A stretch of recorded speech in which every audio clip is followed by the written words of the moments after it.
bien entrer? Bonjour Monsieur Dupont, je suis Dimitri, infirmier. Comment ça va? Bonjour monsieur. Ça va, mais je suis un petit peu saoulé, vous savez, concernant mon diabète, mon hospitalisation.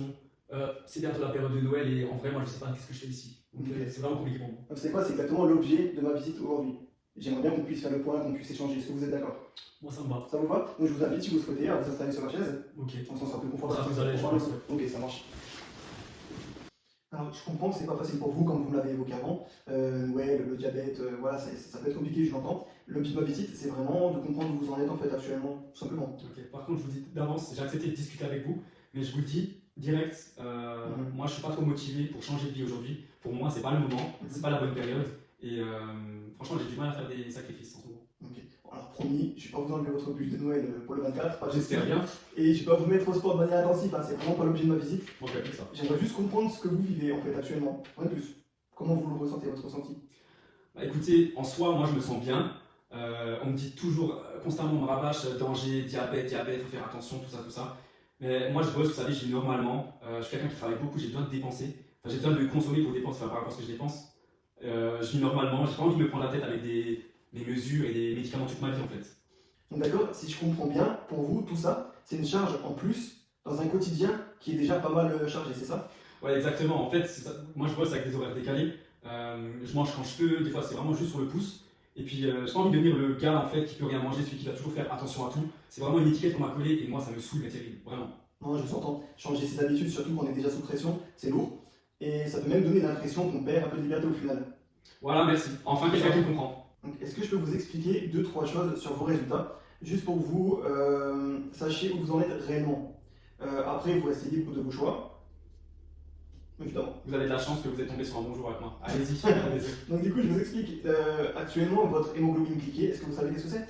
Pas trop, non. Donc en fait, l'hémoglobine glyquée, c'est la glycémie sur 3 mois. D'accord. C'est pour faire une moyenne et voir votre taux de sucre, en fait, à comment il est. Ok. Pour faire simple.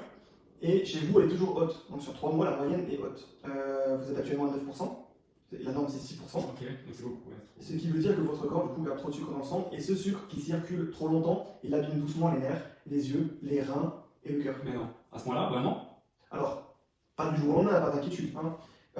Mais petit à petit. Et mon job, justement, c'est d'éviter que ça vous tombe dessus un jour. Ouah, dit comme ça fait un petit peu peur ce que vous me dites là. Le but, c'est pas de vous faire peur actuellement. C'est de vous montrer en fait que vous avez un pouvoir d'action sur la situation aujourd'hui. Et pas en changeant toute votre vie, bien sûr. Donc on va y aller petit à petit. Juste quelques petites choses réalistes, adaptées surtout à votre rythme, à vous. Ok, genre comme quoi du coup? Bah déjà, on va commencer par une échelle de 0 à 10. 0, je ne veux pas du tout changer.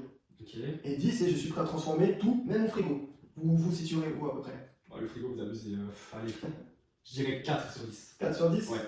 Ok. Parce que je vais pas finir avec des complications et. Enfin, ouais, je vais pas finir avec des complications tout simplement. Déjà 4, c'est très bien. Ça montre qu'il y a une petite ouverture. Et qu'est-ce qui vous fait dire 4 par exemple et pas Bah, j'ai un gamin et j'aimerais être en forme quand il grandira. J'ai aussi un travail où je m'épanouis complètement et je vous avoue que de temps en temps j'ai déjà mal aux pieds et on m'a dit que ça pouvait venir justement du diabète. Donc du coup je m'inquiète quand même quoi. 1? Donc vous avez un enfant qui aura toujours besoin de vous. Vous avez un travail où vous vous épanouissez. Et pour les douleurs aux pieds, c'est exactement ça. C'est un signe du coup à ne pas négliger. Et aujourd'hui, vous êtes devant moi pour qu'on puisse travailler dessus. Et ce que vous dites là, c'est un vrai moteur. On pourrait par exemple commencer par un soda en moins par jour, ajouter un légume riche en fibres. Vous voyez, juste un légume lors des repas glucidiques. Marcher 10 minutes après le travail, par exemple, au lieu de prendre la voiture ou le bus. Monter les escaliers à la place de prendre l'ascenseur. Ou prendre votre metformine de manière régulière tous les jours quotidiennement. Écoutez, le soda en moins et marcher un peu, c'est d'accord. Là, tout ce qui concerne la metformine, bon, je vais essayer. Mais promis, vous ne me jugez pas si j'y arrive pas. Vraiment. Alors, sachez que jamais je vous jugerai en fait, c'est pas mon rôle. Mon but c'est de vous accompagner, donc il n'y a pas de jugement ici, d'accord? Ok. Donc du coup, on va avancer ensemble, étape par étape. Si vous êtes d'accord, on note simplement ces deux objectifs et dans une semaine, donc la metformine de manière régulière. Après, vous voulez marcher, vous êtes un grand marcheur, donc continuez, c'est bien. Ça, c'est bon. Vous voulez ajouter finalement un légume et le soda. Donc en fait, vous avez 4 objectifs C'est ça. et c'est top. Donc on peut les noter. Ok. On se revoit dans une semaine pour voir comment vous vous sentez. Ouais. Ensuite, je vous propose de vous voir une fois par semaine pendant 2 mois. On fera un grand bilan à la fin des 2 mois et après on se verra une fois par mois. Ok, bah écoutez, moi ça me va. Merci franchement. Franchement, ça fait du bien de parler sans se faire engueuler pour une fois. Vraiment, c'est cool. Après, c'est normal, on n'est pas là pour vous engueuler, hein, c'est pas notre but, monsieur Dupont. Et si un jour vous vous sentez pas trop bien, que vous avez besoin de parler, vous souhaitez réajuster, ou vous vous sentez découragé, n'hésitez pas, on ne ferme jamais la porte. Vous prenez votre téléphone, soit on en parle directement par téléphone, soit on organise un rendez-vous et à ce moment-là, on peut en parler. Et n'oubliez pas l'application des conseils hygiéno-diététiques appliqués avec la metformine, la prise régulière, c'est vraiment la clé pour sortir de ce schéma. D'accord. Bah écoutez, pour moi ça marche, on fait comme ça, et de toute façon, on est une équipe. On fait une équipe? Check. Allez.